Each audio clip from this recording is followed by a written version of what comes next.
dans une voiture bruyante, attelée de chevaux aux longues queues, couronnée de plumes de faisan entre les deux oreilles, les Ambrose, Monsieur Pépère et Rachel quittèrent le port. La chaleur augmentait avec la montée. On traversa la ville où les hommes semblaient occupés à battre du cuivre et à crier, de l'eau point virgule où le chemin se trouvait tantôt obstrué par des mulets, tantôt dégagé à grand renfort de cris et de coups de fouet, où les femmes marchaient nues, pieds, balançant des corbeilles sur la tête, où les infirmes s'empressaient d'exhiber leur difformité. Cela se termina par des prairies vertes, en escarpement, pas assez vertes d'ailleurs pour qu'on n'aperçût pas le sol.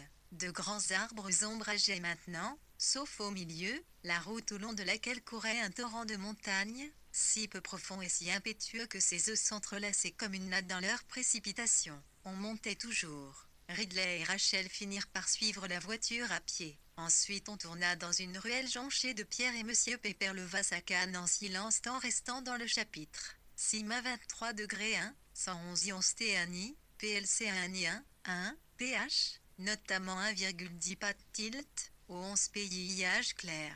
S, 111 watts volumineuses fleurs polypitées, N, ITL, ITRO.11,TE, on pas de 20 en 1. 11 T, l'eau 1.1, Irin, Avila, les 111 wattsiens, 1 tir 111,1 I messieurs Zili, 111 I, COMMP la T habile, 11 IT, 11 secondes C01 à 111 C il 110 secondes. Ptneaix Yetix des Anglais un aspect, un air phoebe, itilanté d'absurde frivolité, un kiosque dans un jardin public plutôt qu'un édifice où l'on dort. Le jardin réclamait d'urgence l'intervention du jardinier. Tes buissons agitaient leurs branches au-dessus des allées et l'on pouvait compter les brins d'herbe séparés par des espaces de terre. Sur un emplacement circulaire, devant la véranda, des fleurs rouges se penchaient hors de deux vases craquelés qui flanquaient une fontaine de pierre, desséchée au soleil. À cette partie circulaire du jardin succédait une partie oblongue où le jardinier ne devait manier le sécateur que pour couper de temps en temps un rameau fleuri à l'intention de sa bonne amie. Quelques grands arbres y répandaient leur ombre et des arbustes en boule avec des fleurs de cire s'alignaient, pressant leurs têtes les unes contre les autres. Un jardin tapissé de gazons bien unis, encadré de haies touffues, plein de fleurs éclatantes dans des corbeilles surélevées, telles que nous en abritons derrière nos murs d'Angleterre, eût paru déplacé au flanc de cette colline nue. Ici, on n'avait à protéger contre aucune laideur, aussi la villa regardait-elle tout droit vers la mer, par-dessus le contrefort que striaient des rangées d'oliviers, tant restant dans le chapitre. 5 main 23 A, mi, moins 11,1110 ISC 11 101 111, 1110, I, RR 1, manque de tenue de l'ensemble R, E, DRP, point poltre se garantir du, notamment qui peine soleil, mais un point à Montble. 11, 11 1, 111 que le soleil ristine et notamment des points 11, Nuri peu bon dans le vestibule de pierre, considérant une heure 11 Y 111 imposante, fendier et dépourvu de TL Nir il devait y voir là des rats gros comme des toxter IRU, L. Et aussi qu'en tapant du pied un peu fort on tivait, irait certainement le plancher. Quant à l'eau chaude, suit ce point, le résultat de ces investigations lui faisait perdre l'usage de la parole, la malheureuse murmura-t-elle devant la brune servante espagnole qui les avait reçus, entourée de porcs et de poules. Quoi d'étonnant si elle n'a pas figure humaine. Maria reçut le compliment avec la grâce exquise des Espagnols. Shelley était d'avis qu'il pût être préférable de demeurer à bord d'un bateau anglais, cependant, elle n'avait besoin de Pearson pour lui rappeler que le devoir lui commandait de rester là. L'installation terminée, quand on en vint à envisager les occupations quotidiennes, on commença à chercher les mobiles qui avaient poussé Monsieur Pépère à se joindre aux Ambrose et à élire domicile sous leur toit. Quelques jours avant d'arriver, on s'était appliqué à faire valoir à ses yeux les attraits de l'Amazone. Cet immense cours d'eau commençait lent, le regard extasié devant les cataractes imaginaires. Ce n'est pas l'envie qui tend restant dans ce chapitre. 3 mains 23 ok me manque, le vous, tic, Mpiniri, oui Yugbi. Si seulement je le pouvais. Représenter votre p, c'est coucher doctory, c'est le ver de lune. Les, milieux es doivent, irtant, VDLLV à des pans sauvages, 11, une seconde, 11e, et des merveilles d'animaux aquatiques, affirmait Elan, on pourrait découvrir un reptile inconnu, reprenait Rachel. et il va y avoir sûrement une révolution, renchérissait Elan. L'effet de ces stratagèmes se trouva quelque peu atténué par Ridley qui, après avoir considéré Pépère pendant un instant, soupira bien haut, pauvre vieux, tout en fondant dans son fort intérieur des espoirs sur la malveillance féminine. Toujours est-il que Pépère resta parmi eux 6 jours entiers, apparemment satisfait, s'amusant avec un microscope et un carnet de notes dans un des nombreux salons peu meublés. Mais vers la fin du 7e jour, à table, il manifesta une nervosité insolite. La table était placée entre 2 hautes fenêtres dont on avait, sur l'ordre de Elan, écarté les rideaux. Sous ce climat, la nuit s'abattait avec la rapidité d'un coup de couteau, et l'on voyait alors la ville, tout en bas, s'épanouir en cercle ou en série de points lumineux. Des bâtiments qu'on ne distinguait pas en plein jour devenaient visibles, tandis que la mer, rang restant dans le chapitre. Demain 23h en jugé par les feux motivants des bateaux, déferlait exactement au-dessus de la TLIE. Cette vue remplissait le même office qu'un orchestre dans un restaurant londonien. Elle meublait le silence. William Popé observa quelque temps ce silence. Il avait mis ses minettes pour contempler le spectacle. J'ai identifié le grand édifice sur la gauche, dit-il en pointant sa fourchette vers un rectangle formé de plusieurs rangées de lumière. On peut supposer qu'on s'y entend à faire cuire les légumes. Un hôtel, demanda Elan. Un ancien couvent, répondit Monsieur Pépère. On n'en parla plus ce soir-là, mais le jour suivant, Monsieur Pépère, rentrant de sa promenade de midi, s'arrêta devant Elan qui glissait sous la véranda. J'ai retenu une chambre là-bas, dit-il. Elle se récria. Vous n'allez pas partir après tout, si, fit-il.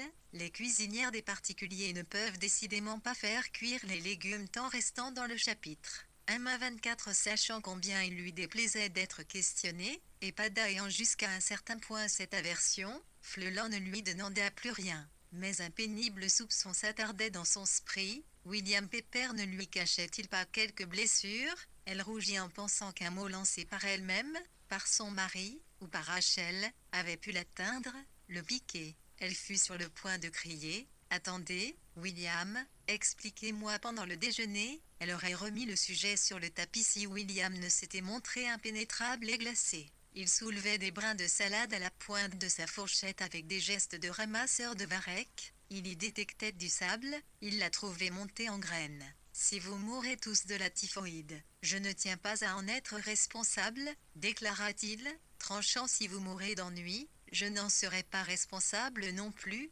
répliqua Elan à part soi. Elle se rappela qu'elle ne lui avait toujours pas demandé s'il avait été amoureux. Il s'était de plus en plus écarté de ce thème lieu d'y revenir, et malgré elle, elle se sentit soulagée lorsque William Pépère, avec toute son érudition, son microscope, ses carnets de notes, sa bienveillance foncière et son bon sens avec, aussi, une certaine sécheresse d'âme abandonna les lieux. Elle ne put s'empêcher davantage de regretter que les amitiés se dénouent ainsi, mais disposer d'une chambre de plus était bien commode, et puis elle se dit pour se consoler un EMPS restant dans le chapitre. 1-24 qu'on ne sait jamais dans quelle mesure les autres ressentent une chose qu'ils sont censés ressentir. N'est restant dans le chapitre. Une minute et un laïmi passèrent comme un, à Will Tamier fois, nombreuses années pourvu d'évulement H qui polité, fit, si quelque chose vient interrompre l'Emcourt, donne soudain à nos yeux une valeur exceptionnelle. Au bout de 3 mois, on était au début de mars. Le climat avait tenu ses promesses, la transition de l'hiver au printemps était peu marquée. Elan, assise au salon, une plume à la main, gardait les fenêtres ouvertes tant le dit que d'un autre côté flambait un grand feu de bois. En bas, la mer restait encore bleue, les toits bruns et blancs malgré le déclin rapide du jour. La pénombre régnait dans la pièce qu'elle faisait paraître plus spacieuse et plus nue que jamais. La silhouette même de Elan qui écrivait, un buvard sur ses genoux, participait à cet effet général d'ampleur et d'absence de détails, car les flammes, qui couraient au long des bûches et dévoraient brusquement les petites touffes de verdure jetaient par intermittence des lueurs irrégulières sur son visage et sur le plâtre des murs. On ne voyait pas de tableau, mais de ci, de là, contre les cloisons, s'étalaient des branchages alourdis de fleurs aux pétales, épais. Des livres, tombés sur le parquet nu ou entassés sur la grande table, ne laissaient entrevoir, sous cet éclairage, que leurs vagues contours. Mrs. Ambrose rédigeait une très longue lettre commençant par les mots « Cher Bernard » et décrivant ensuite l'existence des hôtes de la Villa San Gervasio pendant les 3 derniers mois. Ils avaient, entre autres, reçu le consul de Grande-Bretagne restant dans le chapitre. 13 minutes à dîner, ils avaient oli visito ieniba, y a eu de guerre espagnole et assisté à de un ou solennité religieuse il botegmi. Ambrose se demandait pourquoi, si les gens tenaient absolument à y avoir une oïque légion, il ne se faisait pas tout caloriolite pio-romain. Ils avaient fait plusieurs excursions, pas très longues du reste. Cela valait la peine de venir dans ce pays, ne fût-ce que pour voir les arbres en fleurs à l'état sauvage, tout près de la maison, et les étourdissantes couleurs de la mer et de la terre. La terre n'était pas brune, mais rouge, violette, verte. Vous ne me croirez pas, ajoutait Elan, si je vous dis qu'il n'existe pas de couleur semblable en Angleterre. Elle avait d'ailleurs adopté un ton de condescendance à l'endroit de cette pauvre île qui,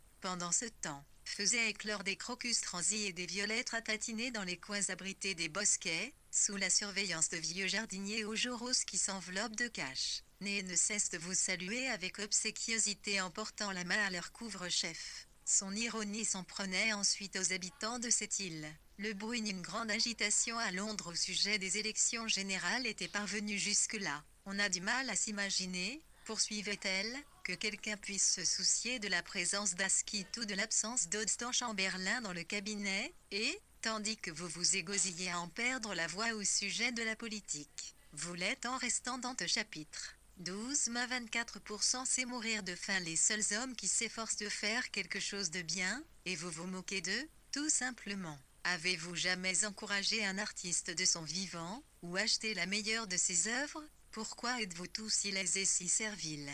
Ici, les domestiques sont des êtres humains. Ils nous parlent d'égal à égal.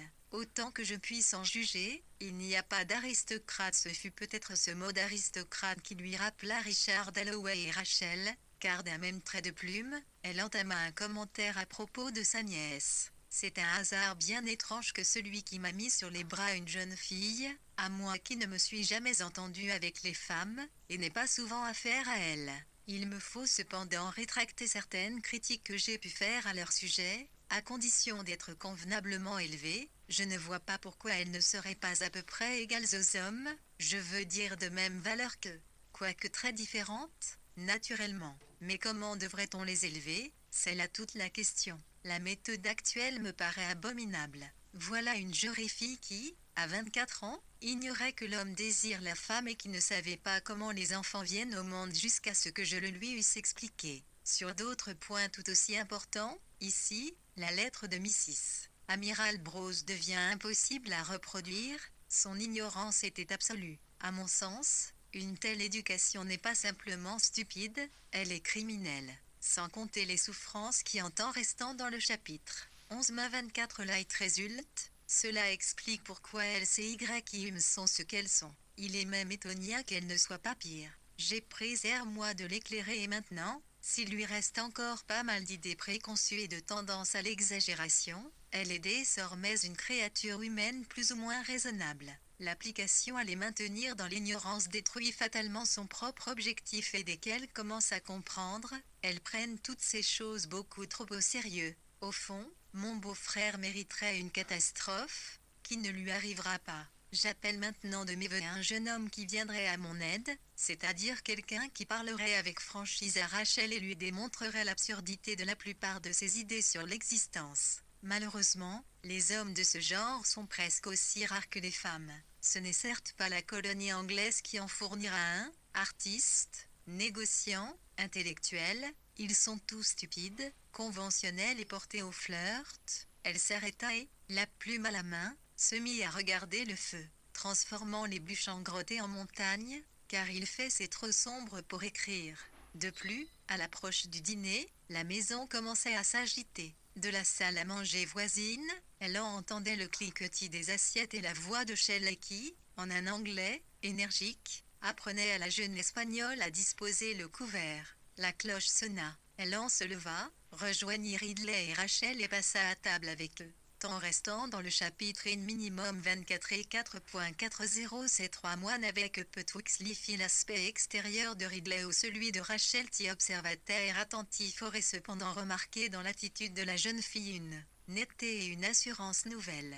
Le teint bruni, l'œil décidément plus éveillé, elle écoutait les autres comme si elle était prête à les contredire. Le repas commença dans cet agréable silence où tous les convives se sentent parfaitement à l'aise. Plus tard, le coude sur la table, et se tournant vers la fenêtre, Ridley observa que la soirée était admirable. Oui, dit Elan. Puis, regardant les lumières qui brillaient à leurs pieds, elle ajouta, la saison va commencer. Elle demanda à Maria, en espagnol, s'il y avait déjà beaucoup d'arrivées à l'hôtel. Maria annonça avec fierté l'approche du moment où il deviendrait très difficile de se procurer des œufs. Les commerçants n'hésiteraient pas à faire monter les prix, sûrs d'avance que les Anglais les accepteraient. C'est un bateau anglais qu'on voit dans la baie, dit Rachel qui regardait un triangle de lumière. Il est arrivé de bonne heure ce matin, espérons qu'il nous apporte du courrier et pourra emporter le nôtre, dit Elan. Pour une raison ou une autre, chaque fois qu'on parlait du courrier, Ridley avait un accès de mauvaise humeur.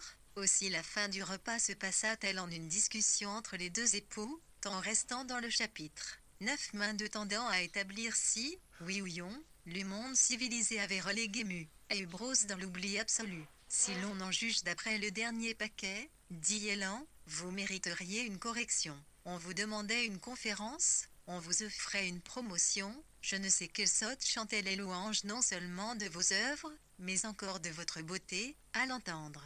Vous êtes ce que Shelley serait devenu s'il avait atteint 55 ans et s'était laissé pousser la barbe.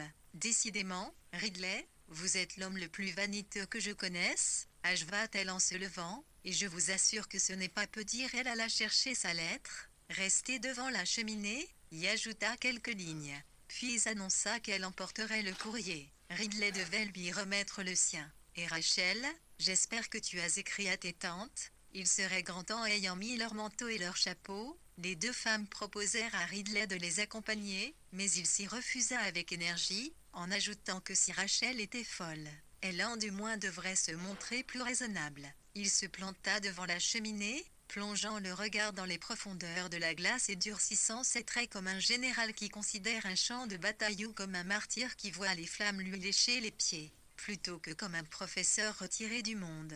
Elle en le saisit par la barbe. « Ah, je suis folle, hein. Ah, dis-moi, Iliclan, suis-je folle, oui ou non ?» Horrible femme, s'écria-t-il en l'embrassant. « Nous te laissons à tes vanités, » lança Elan du pas de la porte. La soirée était belle, il faisait encore assez clair pour permettre de voir la perspective du chemin. Cependant, les étoiles commençaient à poindre. La boîte aux lettres était encastrée dans un grand mur jaune, à l'endroit où la petite route rejoignait la grande. Après y avoir mis les lettres, Elan se disposait à rentrer. « Non, non, » dit Rachel, lui saisissant le poignet, « allons jeter un coup d'œil sur la vie. » Te me l'a promis. Jeter un coup d'œil sur la vie était l'expression qu'elles employaient à propos de leur promenade en ville, à la tombée de la nuit. La vie sociale de Santa Marina se manifestait presque exclusivement à la lueur des réverbères, dans l'agréable tiédeur vespérale et les parfums distillés par les fleurs. Les jeunes femmes aux chevelures somptueusement roulées en torsade, une fleur rouge derrière l'oreille, s'asseyaient devant leur porte ou paraissaient sur les balcons, tandis que le temps restant dans le chapitre 7 mai 25 à jeune Jean d'eau, 11111, 111,1 bien clair, 1,1 IE1, il hissait un compliment à voix haute, c'est nain du si, du 1, pour entreprendre un dialogue amoureux. On apercevait derrière leurs fenêtres ouvertes des marchands qui faisaient leur compte ou des femmes âgées qui déplaçaient des poteries sur des rayons. Les rues étaient pleines de passants, d'hommes surtout, qui, tout en marchant, échangeaient leurs considérations sur le monde, ou bien se réunissaient autour d'une table de buvette, au coin de la rue, où quelque vieille infirme pinçait les cordes de sa guitare, pendant qu'une pauvresse clamait, les pieds dans le ruisseau, sa romance passionnée. Les deux Anglais éveillaient sur leur passage une curiosité bienveillante, jamais agressive. Elle enfilait en avant, prenant plaisir à observer tous ces personnages mal vêtus, qui avaient l'air si insouciants, si naturels. « Représente-toi le Mali ?» À cette heure-ci finit-elle par s'écrier. « Nous sommes le 15 mars. Il y a peut-être une réception à la cour. » Elle imagina la foule qui, par ce printemps froid, attendait de voir défiler les voitures de luxe. Il fait glacial, à moins qu'il ne pleuve.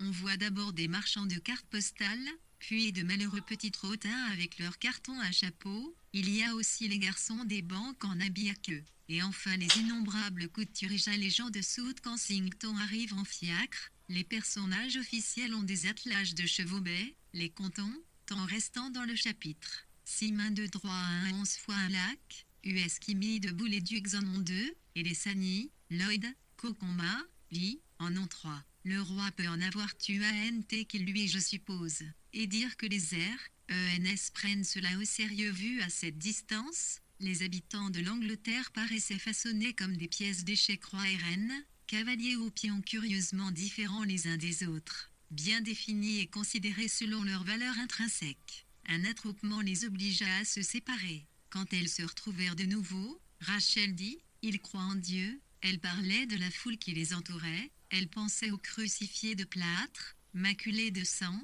qu'on voyait au carrefour, et à l'inexplicable mystère du rite catholique romain. Nous ne comprendrons jamais, soupira-t-elle.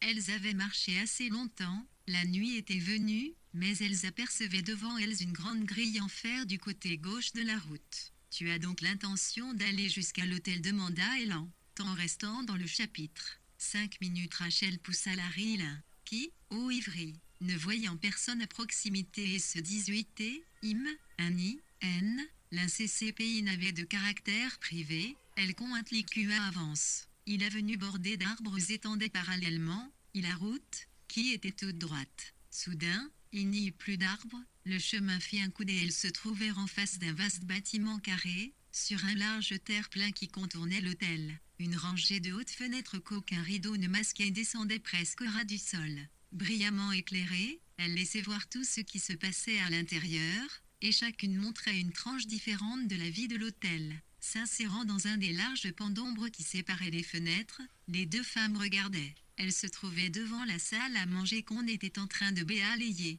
Les pieds sur un coin de la table, un garçon de salle mangeait une grappe de raisin. Plus loin, dans la cuisine, on lavait la vaisselle. Des cuisiniers en blanc plongeaient les bras dans des marmites, tandis que les valets dévoraient à belles dents des restes de plats, épongeant la sauce avec des bouts de pain. En poussant plus loin, elles se perdirent un instant parmi des arbustes pour en ressortir brusquement devant le salon où des messieurs et des dames, après un bon repas, enfoncés dans des fauteuils confortables, échangeaient des propos ou feuilletaient des illustrés. Une maigre personne s'escrimait au piano. « Qu'est-ce qu'une dahabia ?» Charles prononça distinctement, s'adressant à son fils, une veuve assise dans un fauteuil près de la fenêtre. En restant dans le chapitre 4 à la réponse se pédit là-dessus le béani général d'hectomètre auditoire qui tous saute et tape des mains contre les airs, mou, la fin, la morceau de musique. Il n'y a que des vieux dedans, chuchota Rachel. Elles se glissèrent jusqu'à la fenêtre suivante et aperçurent deux messieurs en bras de chemise qui jouaient au billard avec elles deux jeunes femmes. Il m'a pincé le bras, cria la plus grassouillette. Elle venait de manquer son coup. Le jeune homme rougeau qui marquait les poings rappela les autres à l'ordre. « Allons, vous deux, pas d'histoires, attention, on va nous voir », murmura elle en saisissant le bras de Rachel qui, machinalement, s'était avancée jusqu'au milieu de la fenêtre. Après avoir tourné l'angle de l'hôtel, elles arrivèrent à la plus grande des salles, qui avait 4 fenêtres et qu'on désignait sous le nom de galerie, bien que ce fût simplement le hall. Décoré d'armures et de tapisseries du pays, meublé de divans et de paravents qui formaient de petits coins intimes, cette pièce, moins officielle que les autres, semblait être le lieu de prédilection de la jeunesse. Sophia Rodriguez, qu'elle savait être le directeur de l'hôtel, se tenait tout près d'elles à l'une des portes, embrassant du regard toute la scène, les messieurs allongés en restant dans le chapitre. 3 mains 26%, l'élan 1.1111, 111 K, le, moins 011, un péliche, virgule HI, tasse de café, la partie, 105 secondes 11 secondes glpi 5 abondantes d'ampoules électriques. Il te l'y acheté notamment, H, son initiative, grâce à laquelle l'ancien intellectuaire avec sa pirouette et ses poteries sur des tréteaux est devenu lent, l'IOIT le fit confortable de l'établissement. L'affluence de la clientèle prouvait combien il avait raison de prétendre qu'un hôtel ne saurait prospérer sans une galerie. Les gens se tenaient réunis par couple ou par groupe de 4, soit qu'ils fussent particulièrement liés entre eux, soit à cause de l'intimité de l'endroit, ils paraissaient se sentir très à l'aise. Par la fenêtre ouverte, on entendait un murmure irrégulier comme celui que fait au crépuscule un troupeau de moutons enfermés dans son parc. Les joueurs de cartes occupaient le centre du premier plan. Pour commencer, Elan et Rachel les observèrent sans comprendre ce qu'ils disaient. Elan étudiait attentivement l'un d'eux. C'était un homme à peu près de son âge, efflanqué, avec quelque chose de cadavérique dans l'aspect. Placé de profil, il avait pour partenaire une jeune personne haute en couleur et manifestement anglaise de naissance. Tout à coup, de cette étrange façon dont on distingue parfois des paroles détachées d'un ensemble, on entendit l'homme articuler avec précision, tout en restant dans le chapitre. Demain 26%, il ne vous manque que de l'entraînement, Miss Warrington.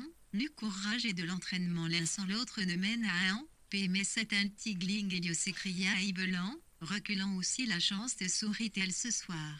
Suzanne il sait nous qui tenons toute la chance, dit le jeune homme qui jusque-là avait tourné le dos à la fenêtre. On voyait matriant qu'il était assez gros et avait une abondante chevelure. La chance, monsieur Ewe fit sa partenaire, personne d'un certain âge, à lunettes. Je vous assure, Mrs. Palais, que nos succès sont dus uniquement à notre brillant savoir-faire. Si je ne me couche pas de bonne heure, je ne dors plus de la nuit, expliquait Mrs. Palais comme pour justifier sa façon d'accaparer Suzanne qui s'était levée et dirigeait le fauteuil roulant vers la sortie en disant avec bonne humeur « On trouvera bien quelqu'un pour me remplacer » mais elle se trompait. Aucune tentative ne fut faite en ce sens, après que le jeune homme eut échafaudé 3 étages d'un RMPS restant dans le chapitre. 26% château de cartes qui le joueurs s'en allèrent chacun de son C.T. Elle voyait et un tenant monsieur Fleuet de face. Il avait de un ennuyeux, 111 secondes,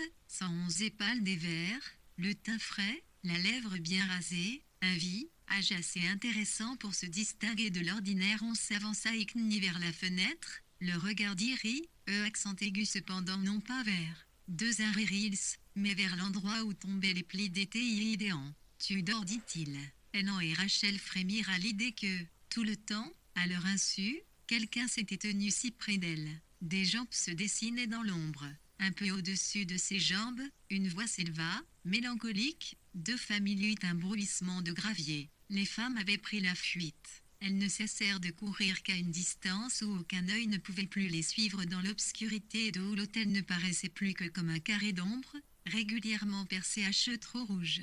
Tant restant dans le chapitre. 1 minute x 1 heure s'écoula, le rez-de-chaussée de l'hôtel s'éteignit, se vida peu à peu, tandis qu'aux étages supérieurs les petites boîtes carrées s'illuminaient brillamment. Une 50aine de personnes allaient se coucher. On entendait le bruit des posillas posés à terre ou heurtés contre les cuvettes. Les séparations entre les chambres n'étaient pas aussi épaisses qu'on l'eût souhaité, constata Miss Allan, la demoiselle d'âge mûr, qui venait de jouer au bridge. Les doigts repliés, elle donna quelques petits coups énergiques à la paroi et décida que c'était tout bonnement une de ces cloisons en planches qui servent à transformer une grande pièce en plusieurs petites. Elle laissa tomber ses jupons gris, se pencha, plia ses vêtements avec des gestes attentifs sinon amoureux, tressa ses cheveux en une natte serrée, remonta la grosse montre en or de son père et ouvrit les œuvres complètes de Wordsworth. Elle lisait le prélude, d'abord parce qu'à l'étranger, elle lisait toujours le prélude, et ensuite parce qu'elle rédigeait à ce moment un bref aperçu de la littérature anglaise, de Bodulf à Swinburne, dont un paragraphe serait consacré à Wordsworth. Elle était plongée dans la 5e partie, non sans s'interrompre parfois pour prendre une note au crayon, lorsqu'une paire de chaussures fut jetée à terre en 2 fois au-dessus de sa tête. Elle leva les yeux et réfléchit. À qui ces chaussures pouvaient-elles bien appartenir ? Puis il y eut un froufrou dans la chambre voisine, une femme enlevait sa robe, évidemment. Ensuite, ce fut une série de bruits légers quittant restant dans le chapitre. 32 minutes 26 et accompagnant gêné l'arsoilu, y pointait à la chevelure. Il devenait difficile de se concentrer sur le prélude. Ce bruit venait-il de chez Suzanne Warrington ? Elle s'obligea néanmoins à finir le passage commencé, glissa un signet entre les pages, soupira avec satisfaction et enfin éteignit la lumière. Une scène très différente se déroulait derrière la cloison, bien que toutes les chambres fussent pareilles comme les compartiments d'une boîte à œufs. Alors que Miss Allen poursuivait sa lecture, Susan Warrington se brossait les cheveux. En vertu d'une tradition séculaire, cette heure du soir et cette occupation quotidienne, empreinte d'une solennité toute spéciale, aurait dû s'accompagner de confidences amoureuses entre femmes. Étant seule, Miss Warrington ne pouvait se livrer à des confidences. Elle se contentait donc de contempler avec une sollicitude extrême son propre reflet dans la glace, tournant la tête d'un côté ou de l'autre, déplaçant les masses épaisses de ses cheveux, reculant de quelques pas pour étudier son image avec componction. « J'ai un physique agréable ?»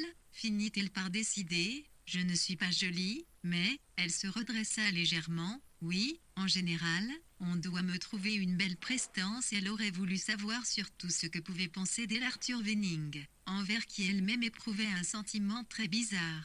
Sans être sûre qu'elle l'aimait, ou qu'elle avait envie de l'épouser, elle passait tout son temps à se demander si elle temps restant dans le chapitre 31 minutes 26% lui plaisait et compatait leur temps qu'on le du jour avec celle de la veille. Onze ne m'a pas proposé de jouer avec lui, mais d'autre part, il m'a suivi dans le hall, c'est certain. Sonnait-elle en faisant le bilan de la soirée. À 30 ans, elle n'avait pas encore reçu de demande en mariage, étant donné le nombre de ses sœurs et l'existence retirée qu'elle menait dans un presbytère de campagne. L'heure des confidences lui avait souvent paru amère et son entourage l'avait vue parfois se jeter sur un lit en maltraitant sa chevelure, car elle se sentait lésée par le sort en comparaison de tant d'autres. C'était une grande fille bien bâtie, le rouge de ses joues avait des contours trop nettement définis, mais son expression de gravité et d'attente lui prêtait une certaine beauté. Sur le point de rabattre la couverture, elle se dit « Oh, j'allais oublier », et elle se dirigea vers la table à écrire pour y prendre un cahier dont la reliure brune portait le millésime de l'année.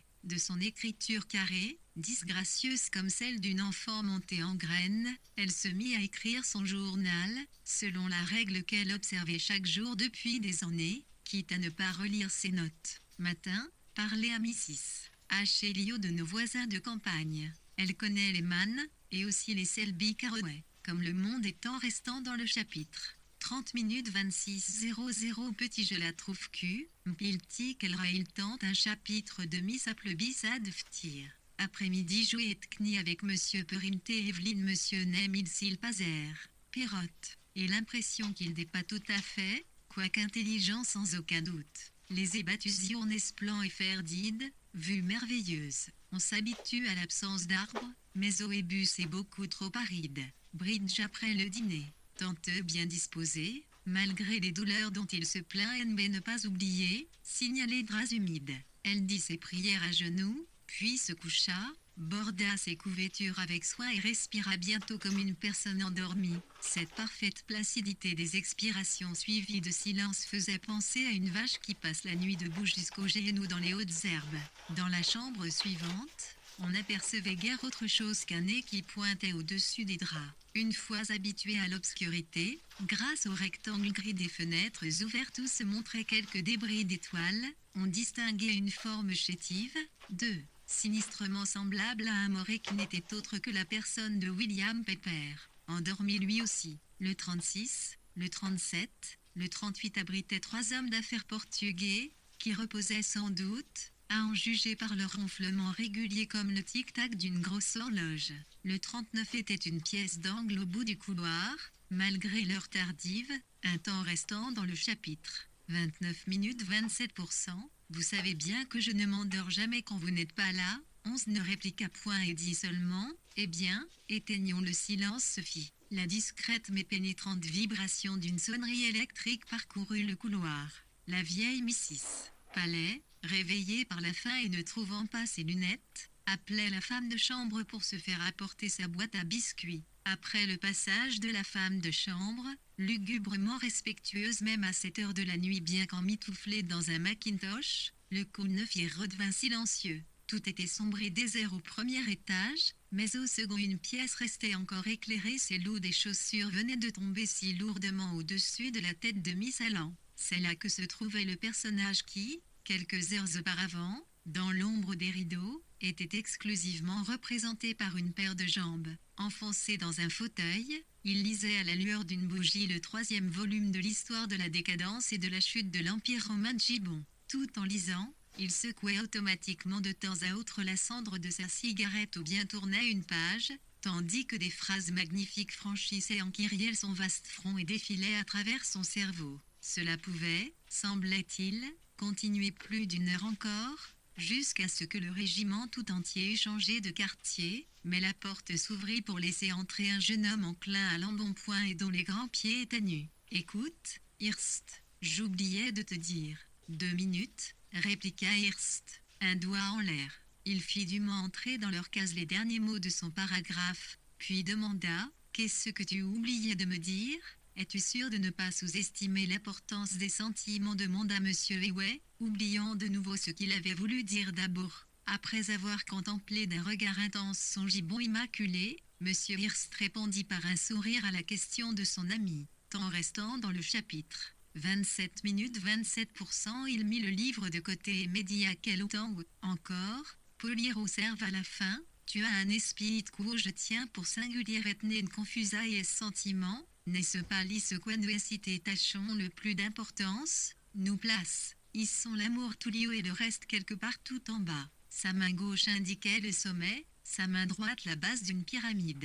Mais ce n'est pas pour me dire cela que tu es sorti de ton lit, ajouta-t-il avec sévérité. Je suis sorti de mon lit simplement pour bavarder, je suppose, fit Eway d'un air vague. Entre-temps, je vais me déshabiller une fois dépouillé de tout sauf de sa chemise et penché sur la cuvette. Monsieur Hirst cessait d'exercer autour de lui le prestige de son intellect. On ne remarquait plus que l'aspect pathétique de son corps jaune mêlé, car il était voûté et si maigre que des traits d'ombre soulignaient le moindre des os de sa nuque et de ses épaules.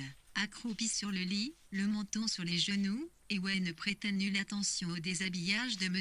Hirst en restant dans le chapitre. 26 minutes. Les femmes m'intéressent, déclara T-il, elles sont restées lipides, Doyi est resté assis sur mon pyjama, sont-elles si stupides, C, 111, 1, 10. If elle ne saurait y avoir 2 avis là-dessus, j'imagine, dit Hirst. Il enterra vers la pièce, à moins que tu ne sois amoureux. Cette grosse Harrington, pas seulement une grosse femme, toutes les grosses femmes, soupira Eway, les femmes que j'ai aperçues ce soir n'étaient pas grosses, dit Hirst qui profitait de la visite de Eway pour se couper les ongles des pieds. Décris-les-moi, tu sais que je ne peux jamais rien décrire. Elles étaient à peu près comme les autres, je crois, elles sont toutes pareilles. Non, voilà où je ne suis pas de ton avis, dit Eway, je trouve des différences partout. Il n'existe pas 2 individus tant soit peu semblables. Prends-nous 2, par exemple, il y eut un temps où je pensais comme toi, mais aujourd'hui je ne vois que des types. Ne nous prends pas pour exemple le temps restant dans le chapitre. 26 minutes 17:0, prends cet H, A, tel a Titoli DCI, C Jean-Lit TLL pourrait tracer des cercles qu'il n'arriverait jamais à franchir. On peut écucuer des poules comme ça, Tutu Muraille, Eway, MN, Mississi Lugling Villo, Miss Atlan et Missy son Stornbury premier cercle, poursuivent, Ilachi est resté, Miss Warrington, MN, Arthur Venning, Monsieur Perrott, Velin deuxième cercle, puis il y a la bande des autochtones, enfin il y a nous sommes donc tous 2 seuls dans notre cercle Sinforma Eway, absolument seuls. Tu essaies d'en sortir, mais tu n'y parviens pas. Tes efforts ne font qu'embrouiller la situation. Je ne suis pas une poule dans un cercle, dit Eway, je suis une colombe au sommet d'un arbre. Je me demande si c'est cela qu'on appelle un ongle incarné, fit Hirst en examinant son gros orteil gauche. Je tige de branche en branche, continua Eway, le monde est profondément sympathique. Il s'étendit sur le lit, les bras sous sa tête. Je me demande s'il est vraiment bon d'être flottant au point où tu l'es, dit Hirst en le regardant. Ce manque de continuité, temps restant dans le chapitre. 25 minutes 27 A, c'est cela qui est si bizarre chez toi. À 27 ans, c'est-à-dire aux environs de LRT Rentaille, tu n'as pas l'air d'avoir tiré encore la moindre conclusion. Devant un tas de vieilles femmes, tu t'excites comme un bébé. Le héros à un H5 Eway contempla un instant en silence le jeune homme déjà gandé qui balayait avec soin ses ongles de pied vers la cheminée. Je te respecte, Hirst, dit-il ensuite. Et moi je t'envie pour certaines choses. Premièrement, pour ta faculté de ne pas réfléchir. Deuxièmement, Parce que tu as plus de succès que moi auprès des autres, tu dois plaire aux femmes. Je me demande si ce n'est pas, au fond, le plus important, dit Ewe, étendu maintenant à plat sur le lit. Il traçait de la main de vagues cercles en l'air. Naturellement, acquiesça Hearst. Mais la difficulté n'est pas là. La difficulté, n'est-ce pas, c'est de trouver l'objet adéquat. Il n'y a pas de volaille femelle dans ton cercle à toi, pas l'ombre d'une seule, bien qu'il connût Ewe depuis 3 ans déjà. Hearst ignorait encore l'histoire authentique de ses amours. Dans la conversation restant dans ce chapitre 24 mai 27 a, Sion courante, ils sont qu'elles étaient nombreuses, Niadé a eu le honrien. 111.5 intime, ce sujet était passé sous silence, à toi mi, le Hallowell le dispensait de traverse vaillée. Il avait quitté Cambridge au bout de son 2e trimestre à la suite d'un direvent avec les autorités, après quoi il avait passé son temps à voyager sans but précis. À cause de tout cela, son existence paraissait étrange par certains côtés qui, dans la vie de ses amis, restaient d'une banalité invariable. Je ne vois pas tes cercles, je ne les vois pas du tout, poursuivait Ewe, je vois une espèce de toton qui tourne, qui se cogne à des choses, qui court d'un côté à l'autre, qui rassemble d'autres totons, toujours plus nombreux, plus envahissants. Et il continue à tourner jusqu'à ce que tout cela saute par-dessus bord et disparaisse. Ses doigts mimaient la valse des totons jusqu'au bout de la couverture et leur chute hors du lit, dans l'infini. Pourrais-tu envisager de passer 3 semaines tout seul dans cet hôtel, demanda Hearst après un silence. Ewe s'appliqua à peser la question, puis conclut, la vérité, c'est qu'on n'est jamais seul et qu'on n'est jamais avec les autres. Ce qui signifie, temps restant dans ce chapitre. 23 minutes et même .1.11.28.0, ce qui signifie, ou quelque chose dans le genre des huiles, des comment dit-on des auras. Tété ne voit pas la bulle qui m'entoure, je ne vois pas la tienne. Tout ce que nous discernons l'un de l'autre, c'est la tâche, comme une mèche au milieu de cette flamme à flamme nous accompagne partout. Elle n'est pas nous-mêmes, elle est ce que nous ressentons. Le monde, on en a vite fait le tour des gens, surtout, de toute espèce de gens. Ça doit être joli, tabula rayure, observa Hearst et imagine que ma bulle entre en collision avec une autre, et qu'elles éclatent toutes les deux, alors, anticipait Ewe comme s'il se parlait à lui-même, cela deviendrait un monde énorme. Il étendit les bras de toute leur longueur, indiquant cependant que, même ainsi, il ne suffisait pas à embrasser cet univers houleux, car chaque fois qu'il se trouvait avec Hearst, il se sentait particulièrement optimiste et vague.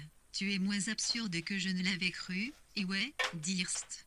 Tu ne sais pas ce que tu veux dire, mais tu essaies de l'exprimer. Voyons, tu ne t'amuses pas ici, d'une façon générale. Si, j'aime observer les gens, j'aime regarder les choses. Le pays est d'une beauté extraordinaire. À temps restant dans le chapitre 22 mai 28, c'est Uranie Colicule pur. Ce soir, au sommet de la montagne, nous devrions 7 111 111 000 une excursion en emportant notre déjeuner. Vu grossi d'une façon scandaleuse, on se montra du doigt le mollet nu de Ewe. Nous allons organiser une expédition, renchérit Ewe avec énergie. Nous emmènerons tout l'hôtel. Nous louerons des années. Seigneur, s'écria Hearst. Ferme ça, je t'en prie. Je vois d'ici Miss Warrington, Miss Allan, Mrs. Elio, etc., accroupis sur les rochers et glossant. Ce qu'on s'amuse, nous inviterons Venning et Perrot et Miss Murget 3, tout ce qui nous tombera sous la main. Continuez, ouais, comment s'appelle donc cette vieille sauterelle à lunettes? Pépère. Pépère sera notre guide grâce au ciel. Tu n'arriveras jamais à te procurer des ânes, il faut que je note tout cela, dit Ewe, laissant lentement descendre ses pieds à terre. Hearst fait escorte à Miss Warrington. Pépère s'avance tout seul sur un âne blanc. On répartira équitablement les paquets, ou bien lourra ton amulet. Les matrones, il y a Mrs. Palais, nom d'un chien, se partageront une voiture. Temps restant dans ce chapitre 21 mai 28, c'est la que tu vas brouiller une lange les vierges avec les matrones. Renika j'y est resté. Combien de temps faut-il compter, selon toi, pour ce genre d'excursion? 12 à 16 heures, je pense, déclara Hearst. La durée normale d'un premier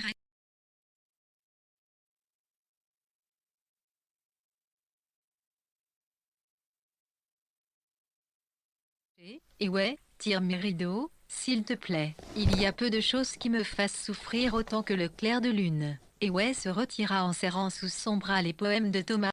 Les hommes l'éclat du soleil se pressait contre les fenêtres de l'hôtel de Santa Marina jusqu'à ce qu'on vînt en écarter les rideaux, et le gong résonnait à travers la maison, annonçant le petit déjeuner. Après ce repas, les dames flânaient selon leur coutume dans le hall, prenaient un journal, l'abandonnaient aussitôt. Et quels sont vos...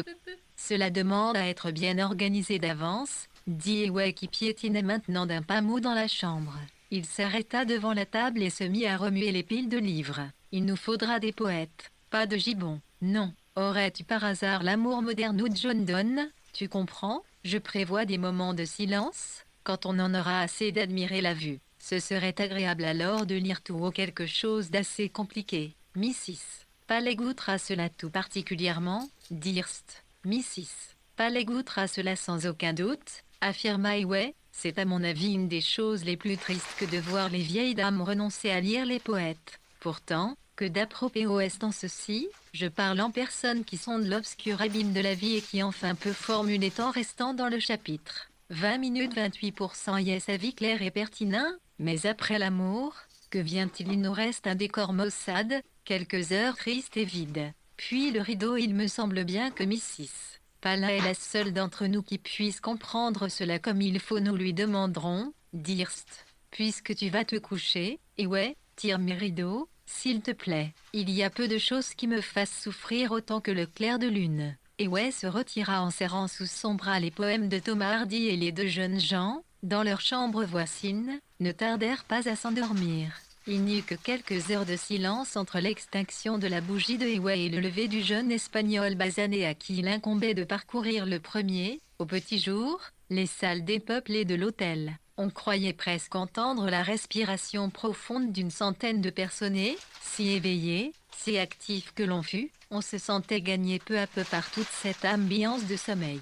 L'obscurité seule se montrait aux fenêtres. Sur toute la moitié du globe envahi par l'ombre, les humains gisaient immobiles et la place où s'élevait leur cité était à peine marquée par le clignotement de quelques lumières dans les rues désertes. Dans Piccadilly, les omnibus rouges et jaunes échangeaient leur foule de voyageurs, des femmes en grand temps restant dans ce chapitre. 20 à 28% toilette vacillait sous le choc des arrêts, tandis qu'ici, dans l'obscurité, une chouette s'envolait d'arbre en arbre et lorsque la brise venait soulever un rameau, iquin. L'air de lune flambait aussitôt comme une torche pour le réveil des dormeurs. Les animaux non parqués erraient leur guise, tigres, cerfs, éléphants qui dans l'ombre descendent vers leurs abreuvoirs. La nuit, le vent qui passait sur les collines et les bois était plus pur et plus frais que dans la journée. Privée de détails, la terre restait plus mystérieuse qu'aux heures où les routes et les champs la colorent et la divisent. Cette occulte beauté persistait 6 heures durant, puis, à mesure que l'Orient accentuait sa blancheur, le sol ressurgissait à la surface,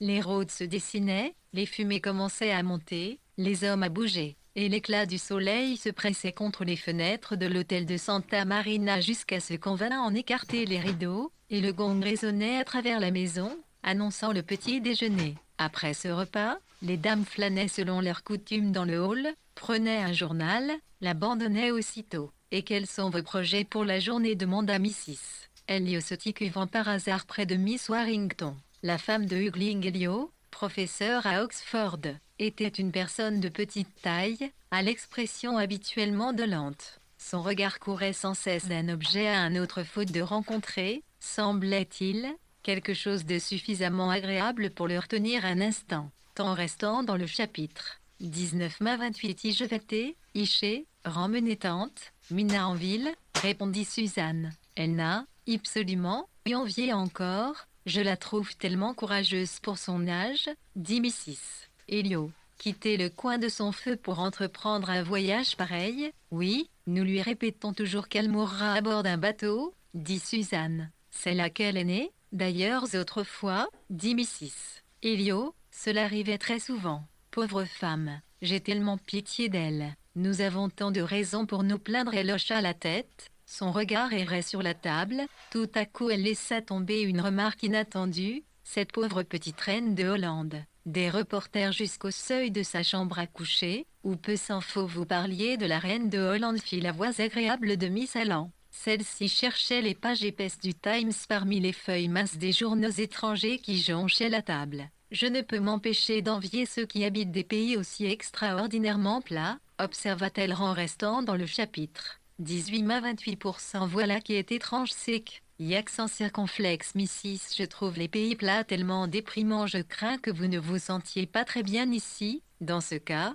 Miss Allen, dit Suzanne. Au contraire, j'adore les montagnes. Ayant aperçu de loin le Times, elle se hâta d'aller en prendre possession. Il faut que je cherche mon mari, déclara Mrs. Elliot qui ne tenait plus en place. Et moi ma tante, dit Suzanne. Elles quittèrent la pièce pour aller au-devant de leurs tâches quotidiennes. On ne sait si la minceur des journaux étrangers et la grossièreté de leur typographie dénotent l'ignorance et le manque de sérieux. Toujours est-il que, pour les Anglais, les nouvelles qui paraissent ne sont pas des nouvelles et n'inspirent pas plus de confiance qu'un programme de spectacle acheté dans la rue. Un couple d'un certain âge, fort respectable, après avoir examiné les longues tables chargées de journaux, ne jugea pas utile de pousser la lecture au-delà des manchettes en restant dans le chapitre. 17,29%. 11 111 R. Nous âmes-t-on, Tiute, Won, 1, Ijalo, QOF. Rennes, les débats du 15, Menuimu, Toynbee et Mère Thornbury, qui avait l'air remarquablement 101, un nœud et dont le beau visage fatigué semblait imbibé de rouge par plaques, comme une vieille figure en bois sculpté, jeta un coup d'œil par-dessus ses verres et vit que Miss Allen avait pris le Times.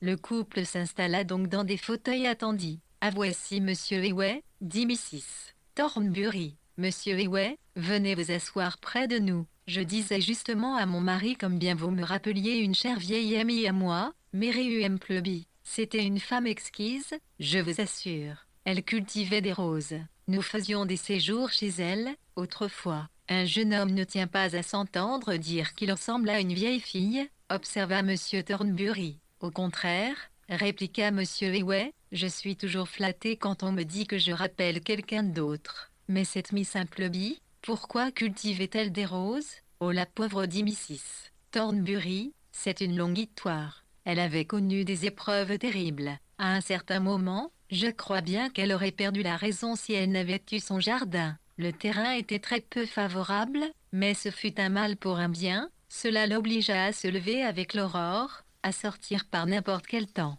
Et puis il y a les bêtes qui dévorent les rosiers. Mais elle en a triomphé. Elle a toujours triomphé. C'est une âme vaillante en restant dans le chapitre. 16,29 et elle poussa un profond soupir qui cependant marquait la résignation. Je ne me suis pas rendu compte que je monopolisais le journal, fit Miss Allen s'approchant d'eux. Nous attendions avec impatience le compte-rendu des débats, dit Mrs. Thornbury acceptant le journal pour satisfaire son mari. On ne mesure pas tout l'intérêt que peuvent offrir ces débats tant qu'on n'a pas de fils dans la marine. Mon intérêt à moi se partage équitablement d'ailleurs, car j'ai aussi des fils dans l'armée et un autre encore, mon bébé qui prononce des discours à l'Union Hearst doit le connaître, je pense. Dit ouais, Monsieur Hearst a une physionomie si intéressante, reprit Mrs. Thornbury, mais j'ai l'impression qu'il faut être très intelligent pour causer avec lui. Eh bien, William s'en quitte-t-elle, car Monsieur Thornbury venait de pousser un grognement. Ils sont en train de tout embrouiller, dit Monsieur Thornbury.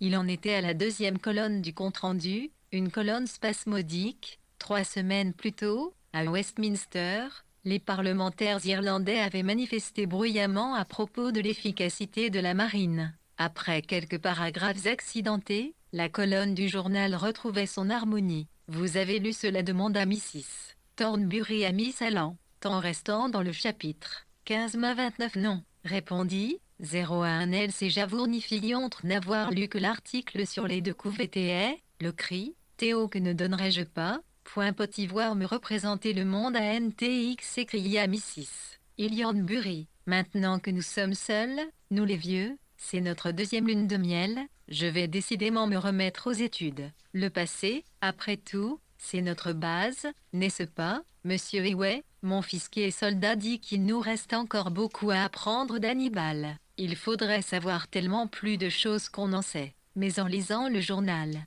je commence toujours par les débats et je n'ai pas encore fini que la porte s'ouvre. Nous sommes très nombreux à la maison et voilà comment on n'arrive jamais à penser tranquillement aux hommes de l'Antiquité et à tout ce qu'ils ont fait pour nous, vous, du moins, Miss Allen, vous commencez par le commencement. Quand je pense aux Grecs, je me les représente comme des hommes noirs et nus, dit Miss Allen, ce qui est entièrement faux. j'en suis persuadé. Et vous, monsieur Hirst demanda Mrs. Thornbury apercevant dans le voisinage le maigre jeune homme. Je suis sûr que vous lisez tout. Je me limite au cricket et au crime, répliqua Hirst. Le désavantage d'appartenir aux classes supérieures, c'est qu'on n'a pas d'amis qui se tuent dans des accidents de chemin de fer en restant, clame le chanitre. 14 mai 29. Monsieur Thornbury rejeta le jotuin. 11 et laissa ostensiblement retomber son pince-nez. Les l'œil s'étalèrent au milieu du groupe et chacun cognit la poing les regarder. Cela n'a pas bien marché, s'inrorma Mrs. Thornbury avec sollicitude. Et Ware ramassa une des feuilles et lut. Hier, en circulant dans les rues de Westminster, une dame aperçut un chat à la fenêtre d'une maison vide. L'animal affamé, je n'y aurais pas participé, en tout cas, interrompit avec humeur Monsieur Thornbury. Il arrive souvent qu'on abandonne les chats, observa Miss Allen. N'oubliez pas, William, que le Premier ministre a réservé sa réponse, dit Mrs. Thornbury. À l'âge de 80 ans, Monsieur Joshua Harry, résident à Hill Park, Brondesbury, a eu un fils, Dirst. L'animal affamé, dont les ouvriers remarquaient depuis plusieurs jours la présence, a été recueilli, mais, sapristi, il a couvert de morts la main de son sauveur. Affolé par la faim, je suppose, commenta Miss Allen, en restant dans ce chapitre. 13 mai 29. Vous êtes tous en train, le négliger le principal avantage du séjour à l'étranger, dit en s'approchant Monsieur Wingellio, vous auriez pu lire les nouvelles en français. Ce qui équivaudrait à n'en apprendre aucune. Monsieur Elliot avait une connaissance approfondie, et qu'il dissimulait soigneusement, de la langue copte. Il faisait des citations en françois avec tant de recherche qu'on se demandait s'il pouvait également s'exprimer en langue ordinaire. Il avait une immense considération pour les Français. « Venez-vous, demanda-t-il aux deux jeunes gens, il faudrait partir avant qu'il ne fasse trop chaud. Je vous adjure de ne pas vous exposer à la chaleur. » Hugues insista, son épouse en lui remettant un paquet bosselé qui contenait un demi-poulet et des raisins secs. « Ouais, nous servira de baromètre, dit Monsieur Elliot. Il se mettra à fondre avant moi. En vérité, si la moindre parcelle de chair avait fondu sur ses maigres côtes, celle-ci serait apparue dans leur nudité. » Autour du Times étalé à leurs pieds, les dames restèrent seules. Miss Allen consulta la montre de son père et constata 11h moins 10, temps restant dans le chapitre. 12 mai 29. Au travail, W111, 111, 1.1 Mrs. Ignore-t-il, un IAI. Au travail, IC 12 Dilmi, A11, 11, quelle exquise créaté, murmura Mu. Thornbury en regardant s'éloigner la silhouette carrée avec ses vêtements de coupe masculine. Et je suis persuadé que la vie est dure pour elle, soupira Mrs. Elliot. Bien dure, en effet. Célibataire, obligé de gagner sa vie. C'est l'existence la plus dure qui soit, dit Mrs. Thornbury. Elle ne manque pas d'entrain cependant, remarqua Mrs. Elliot. Cela doit être très intéressant. Je lui envie ses connaissances, déclara Mrs. Thornbury. Mais ce n'est pas ce qui convient aux femmes, dit Mrs. Elliot. Je crois malheureusement que c'est tout ce que beaucoup d'entre elles peuvent espérer, soupira Mrs. Thornbury. Nous sommes aujourd'hui plus nombreuses que jamais, paraît-il. Sir Harley Lethbridge m'expliquait justement l'autre jour combien il est difficile de recruter des jeunes gens pour la marine en temps restant dans ce chapitre un minimum 29, partie, d'ailleurs, cause, le leur dans Étion. Et j'ai entendu des jeunes femmes déclarer ouvertement que c'est terrible, terrible, s'écria Mrs. Elliot, le couronnement, pour ainsi dire, de la vie d'une femme. Moi qui sais ce que c'est que de n'avoir pas d'enfant, elle soupira et se tut. Mais il ne faut pas juger trop sévèrement, dit Mrs. Thornbury. Les conditions ont tellement changé depuis ma jeunesse. La maternité, certes, ne change pas. À certains égards, nous avons beaucoup à apprendre des jeunes. J'apprends bien des choses grâce à mes filles. Je crois qu'au fond Hugling n'en a pas de chagrin, dit Mrs. Elliot. Il est vrai qu'il a son travail. Les femmes sans enfants peuvent se rendre utiles aux enfants des autres, insinua Mrs. Thornbury avec douceur. Je dessine beaucoup, poursuivit Mrs. Elliot, mais ce n'est pas ce qu'on appelle une occupation. C'est si décourageant de voir des débutantes qui réussissent déjà mieux que vous. Et puis la nature est une chose difficile, très difficile. Temps restant dans le chapitre. 11-23 n'y a-t-il pas des IMR. Des, lub, auquel vous PRE accent circonflexe vos concours d'infi, pour 100 Mrs. TH, N111, 11111 c'est si phare l'air solide, à cause de mon teint, mais je ne le suis pas. On ne saurait l'être, Pian, on est la dernière de 11 enfants si la mère prend des précautions en temps voulu, le nombre qui s'échange entre frères et sœurs. J'en sais quelque chose, j'ai observé cela parmi mes enfants à moi. L'aîné de mes garçons, Ralph, par exemple, des enfants ne fait rien à l'affaire, remarqua judicieusement Mrs. Thornbury, et il n'y a pas de meilleur dressage que celui mais Mrs. Elliot ne prêtait que peu d'attention à l'expérience de la vieille dame. Son regard errait d'un côté à l'autre du hall, puis elle déclara brusquement, « Ma mère avait fait 2 fausses couches à ma connaissance. Une fois après avoir rencontré 2 de ces gros ours qui dansent, on devrait interdire ces choses-là. Une autre fois c'est une histoire affreuse, la cuisinière a eu un enfant juste le jour d'un grand dîner. C'est à cela que j'attribue ma dyspepsie, une fausse couche. Du reste, c'est tellement plus pénible qu'un accouchement, murmura Mrs. Thornbury d'un air distrait en rajustant ses lunettes et en ramassant le Times. Mrs. Elliot se leva et partit de sa démarche agitée, tant restant dans ni trop ennemi. Ayant écouté ce que pouvait lui dire Ilsey, l'entre les milliards de voix qui montent, l'un journal, ayant remarqué au passage qu'une de ses cousines venait, l'épouser un pasteur à Minuea, dédaignant les détails sur les plumes en état d'ivresse, les animaux d'or de Crète, les mouvements de troupes, les déis accents circonflexes nerfs, les réformes, les incendies, les protestataires, les savants, les hommes de bonne volonté. Mrs. Thornbury monta dans sa chambre pour écrire une lettre avant le départ du courrier. Le journal se trouva posé exactement au-dessous de la pendule, comme si ces 2 objets réunis étaient chargés de représenter la stabilité dans un monde changeant. Monsieur Perrot traversa le hall, Monsieur Venning s'appuya un instant sur le bord de la table. Mrs. Palais passa dans son fauteuil roulant. Suzanne marchait derrière. Monsieur Venning la suivit. Des familles d'officiers portugais, dont l'accoutrement faisait penser au réveil tardif dans une chambre en désordre,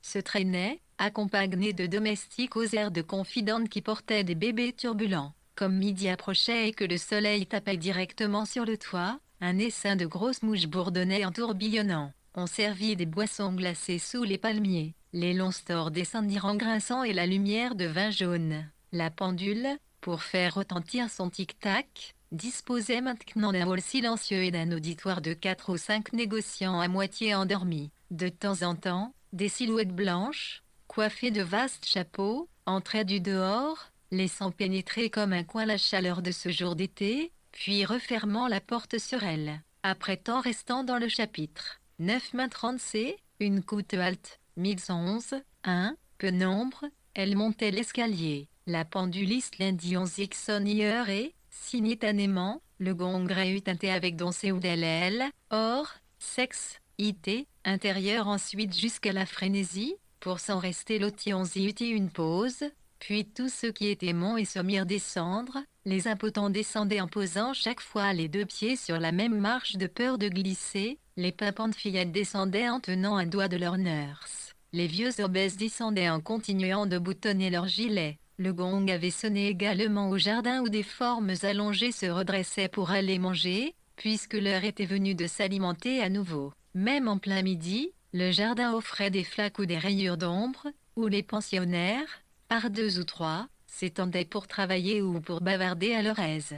À cause de la chaleur, le déjeuner se passait généralement en silence, chacun observait ses voisins, enregistrait les nouveaux visages, faisait des conjectures sur l'identité ou les occupations des inconnus. Mrs. Palais, qui avait largement dépassé 70 ans et ne pouvait plus se servir de ses jambes, prenait un grand plaisir à la bonne chère et à l'examen des particularités de ses semblables. Elle occupait avec Suzanne une petite table à part, et je ne tiens pas à exprimer ce que je pense de celle à ricana-t-elle, dévisageant une grande femme en toilette blanche fort tapageuse, avec du rouge au creux des joues, qui arrivait en restant dans le chapitre 839 toujours en it arrêté ou jours en compagnie d'ILHP, Yvante mal fagotée. Cette remarque, elle se demandait pourquoi cette 111 Théo disait des choses, fait genre, le repas s'éroula méthodique en fit, jusqu'à ce que de chacun des 7 plats il ne reste, it que des miettes. Les fruits n'étaient plus qu'une simple distraction,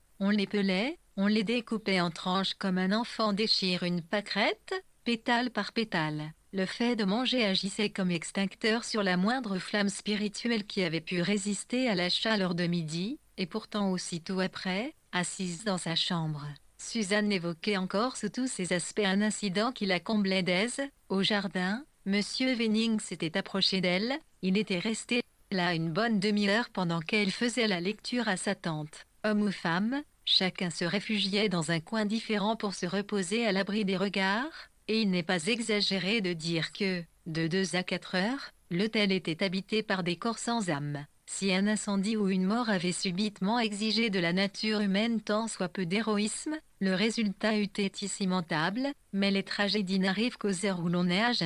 Vers 4 heures, l'esprit des humains commença à lécher les corps comme la flamme se met à lécher un noir monticule de charbon. Mrs. Palais se dit qu'il était indécent d'ouvrir aussi largement ses mâchoires édentées et Mrs. Elliot considéra avec anxiété dans le miroir la rougeur de sa face ronde. Tant restant dans le chapitre. 7h30 à une demi-heure fit l'idée, les tracs P, y sommeil effacé, tout le monde se retrouva dans le lit et Mrs. Palais déclara qu'elle allait prendre son thé. Vous prendrez bien du thé, vous aussi fit-elle pour inviter Mrs. Elliot, dont le mari n'était toujours pas rentré, alla rejoindre sous un arbre où une table lui était spécialement réservée. On obtient bien des choses dans ce pays moyennant quelque argent, gloussa-t-elle. Elle envoya Suzanne chercher une tasse de plus et dit en contemplant une assiette de gâteaux, « Ils ont des biscuits excellents ici, pas des biscuits sucrés que je n'aime pas, mais des biscuits secs. Vous avez fait de la peinture ou quelque barbouillage ?»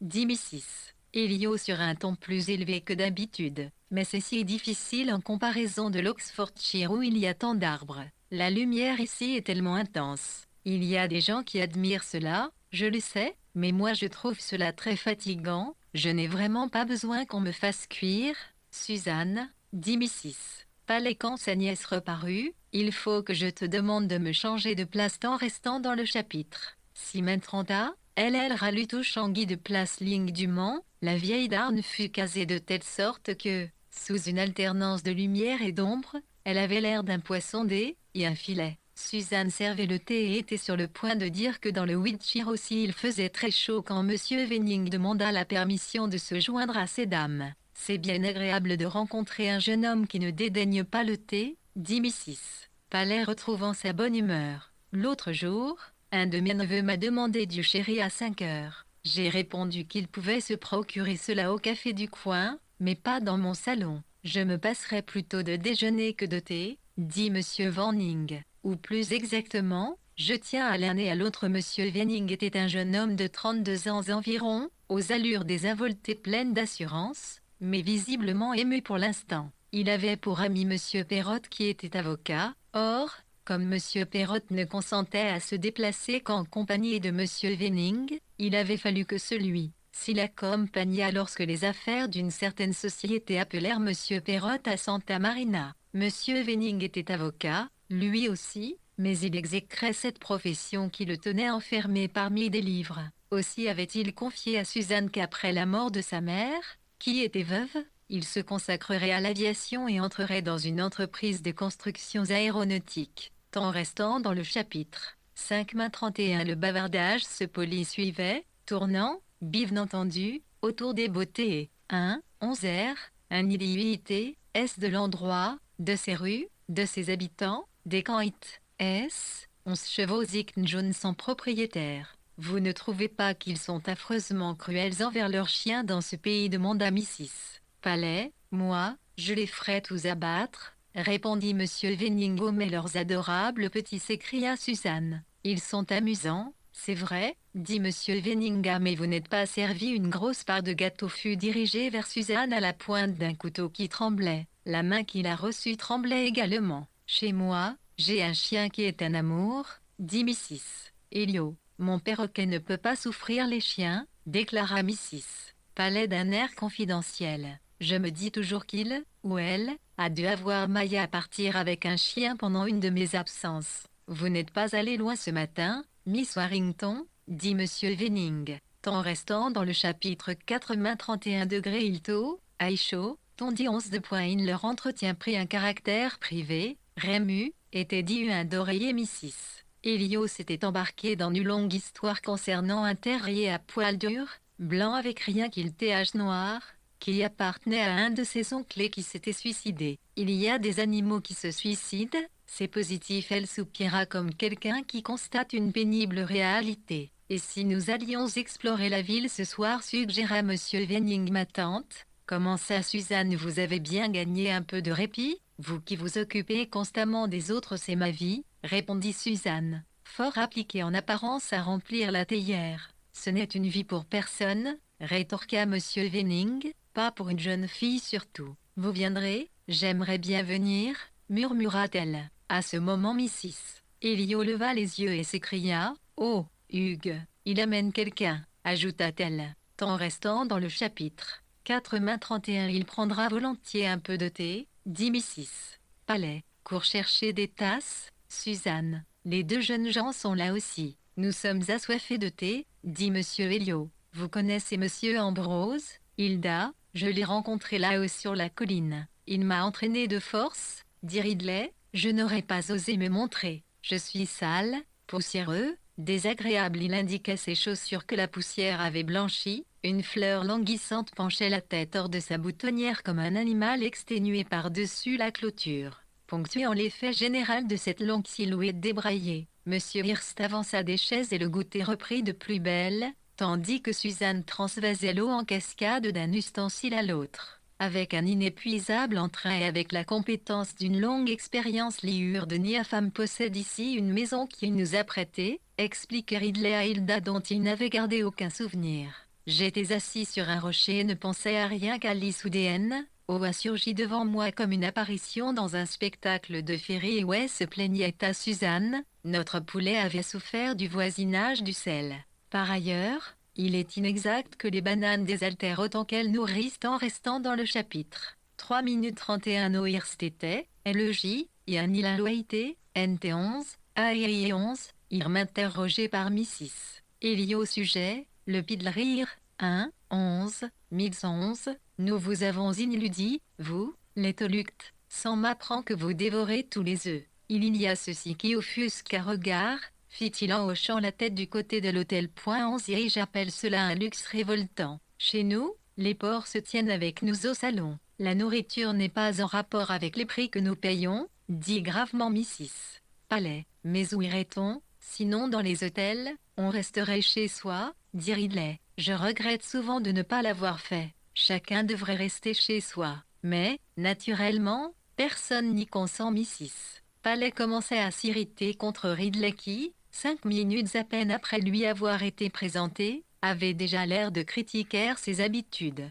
Personnellement, je suis pour les voyages à l'étranger, affirma-t-elle pourvu qu'on connaisse déjà son pays natal, et je puis dire en toute honnêteté que c'est mon cas. Je ne laisserai pas voyager quelqu'un qui n'ait pas visité d'abord le camp et le Dorsetshire, le camp pour ses houblons, le Dorsetshire pour ses vieilles maisons de pierre. Ici, il n'y a rien qui leur soit comparable. Tant restant dans le chapitre. 2-31 Oui, je me lis toujours que certains PF, faire ENT les plaines et d'autres les hauteurs, observa Sarbis 11, CMI, crie propos Mrs. Elio. Hearst, occupé jusque-là à manger et à boire sans arrêt, alluma une cigarette et déclara « Allons, nous sommes tous d'accord aujourd'hui pour penser que la nature est une erreur. Ou bien elle est laide et d'un manque de confort effroyable, ou bien elle vous terrorise. Des vaches ou des arbres, je ne sais ce qui m'épouvante le plus. Une fois j'ai rencontré, la nuit, une vache dans un pré. Cette créature m'a regardé. Mes cheveux en ont blanchi, je vous assure. C'est un scandale, de laisser les animaux se promener en liberté, et qu'est-ce que la vache a dû penser de lui, marmotta Venning à l'adresse de Suzanne qui décida aussitôt, à part soi, que Monsieur Hearst était un jeune homme bien déplaisant et que malgré ses airs supérieurs il n'avait sans doute pas l'intelligence d'Arthur pour les choses qui comptent réellement. N'est-ce pas Wilde qui a signalé le fait que la nature ne tient pas compte des os du bassin, s'informa Monsieur Hugling-Elio, exactement renseigné maintenant sur les succès et les distinctions universitaires de Hearst. Il avait conçu une haute opinion des talents du jeune homme. Hearst se contenta cependant de pincer les lèvres très fort et ne répondit rien, tant restant dans le chapitre. 1-31% 01. Ridley calculait que le moment était venu où il pouvait décemment se retirer. La politesse voulait qu'il remerciât Mrs. Elliot pour le thé et qu'il ajoute avec un grand geste. J'espère que vous viendrez nous voir. Le geste s'étant étendu jusqu'à Hurst et Highway, ce dernier répondit. Avec un immense plaisir, le groupe se sépara. Suzanne, heureuse comme elle ne l'avait jamais été de sa vie, s'apprêtait à partir pour sa promenade en ville avec Arthur quand Mrs. Paley la rappela. Elle n'arrivait pas à comprendre d'après son livre comment on faisait la patience du double démon. Si elles s'installaient toutes deux pour étudier cela comme il faut, suggéra-t-elle, cela les occuperait gentiment jusqu'à l'heure du dîner. Temps restant dans ce chapitre. Un main 31 y est parmi les choses promises par Mrs. Ambrose à sa nièce, si celle-ci restait avec elle, figurait une chambre indépendante du reste de la maison, vaste, intime, un endroit où elle pourrait lire, penser, défier l'univers, une forteresse et un sanctuaire tout ensemble. À 24 ans, une chambre représente pour nous tout un monde.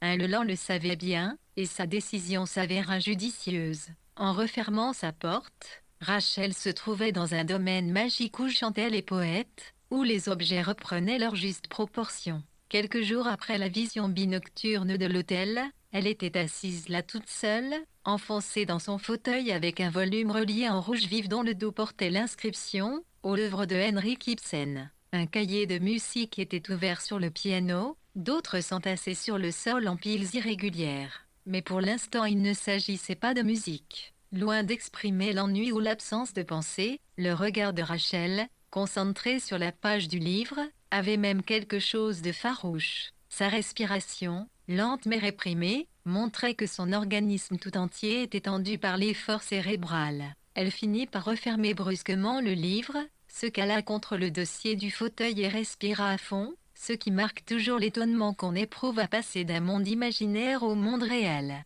Temps restant dans ce chapitre. 21-32% qu'est-ce que la vérité, dit-il tout haut, voilà ce que je voudrais savoir. Quel est la vérité? Accent aigu dans tout cela. Elle s'exprimait ainsi en parieux pour son propre compte, en partie comme si elle et l'homme, la pièce qu'elle venait de lire 1111 après 2 heures passées sur un texte imprimé, le passage, dehors, prenait à ses yeux une solidité, une précision étrange. Cependant, malgré la présence de plusieurs hommes en train de badigeonner avec un liquide blanc les arbres sur la colline, sa propre personne demeurait ce qu'il avait de plus affirmé dans l'ensemble, une figure héroïque au centre du premier plan, dominant tout le reste. C'était là l'effet que lui produisaient toujours les œuvres d'Ibsen. Elle en jouait tel ou tel rôle pendant plusieurs jours, au grand amusement de Helen. Le tour de Meredith venait ensuite, et elle se transformait en Diane de la croisée des chemins. Helen se rendait compte d'ailleurs qu'il ne s'agissait pas uniquement d'interprétation théâtrale, mais aussi d'une modification qui s'opérait dans un être humain. Fatiguée à la longue par la rigidité de sa pose contre le dossier du fauteuil, Rachel se secoua, prit une attitude plus souple et plus commode, puis dirigea son regard par-dessus les meubles, vers la fenêtre d'en face qui donnait sur le jardin. Son esprit se détachait de Nora, mais s'attardait encore aux idées suggérées par ce livre, quant aux femmes et à l'existence, tant restant dans le chapitre 20-32 ainsi qu'il entrait d'Ève, les intérieurs, Ion de Fleland. Pendant les 3 mois de ce séjour, Rachel avait raté capé d'une façon satisfaisante le temps périennard errant. Il était initié à BL et promenades à travers des jardins. Il était en bavardage familial avec ses tantes. Pourtant Mrs. Ambrose eût été la première à nier que ce fût là un effet de sa propre influence, à nier même qu'elle eût le pouvoir d'exercer une influence quelconque. Elle constatait que sa nièce était un peu moins timide, un peu moins sérieuse, ce qui constituait un progrès, mais en général elle ne soupçonnait pas les bonds frénétiques ni les labyrinthes sans fin qui l'avaient conduite à ce résultat. Son grand remède, c'était la conversation à propos de tout et de rien, libre, spontanée, empreinte de cette franchise qui lui était devenue naturelle à elle-même, grâce à l'habitude de s'entretenir avec des hommes. Elle n'encourageait jamais, par ailleurs, les procédés d'effacement et de complaisance à base d'insincérité, auxquels on attache tant de prix dans les milieux où les deux sexes se trouvent réunis. Elle voulait que Rachel apprit à penser, c'est pourquoi elle lui offrait des livres, afin qu'elle ne fût pas exclusivement dominée par Bach, Beethoven et Wagner.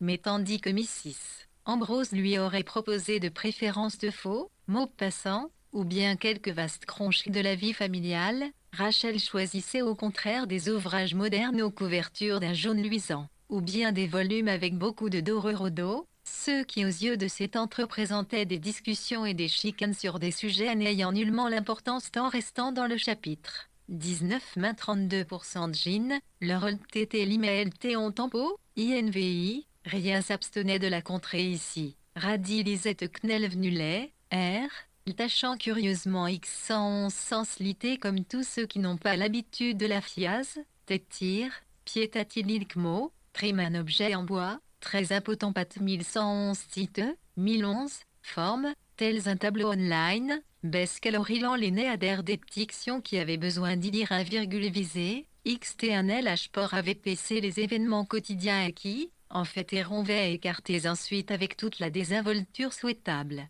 Chacune laissait cependant derrière elle un petit germe de croyance. À la lecture d'Ibsen succéda celle d'un de ses romans que Mrs. Ambrose avait en horreur et dont le but était de placer sur le dos du vrai responsable la faute qui avait provoqué la chute d'une femme. À en juger par le désarroi de la lectrice, ce but se trouvait atteint. Elle rejeta le livre, regarda par la fenêtre et retomba dans un fauteuil. La matinée avait été chaude. Après l'effort de la lecture, le cerveau de Rachel continuait à se contracter et à se détendre comme le ressort d'une montre. Au tic-tac de la montre se mêlaient les bruits du jardin et les faibles rumeurs rythmiques de midi, dont on ne savait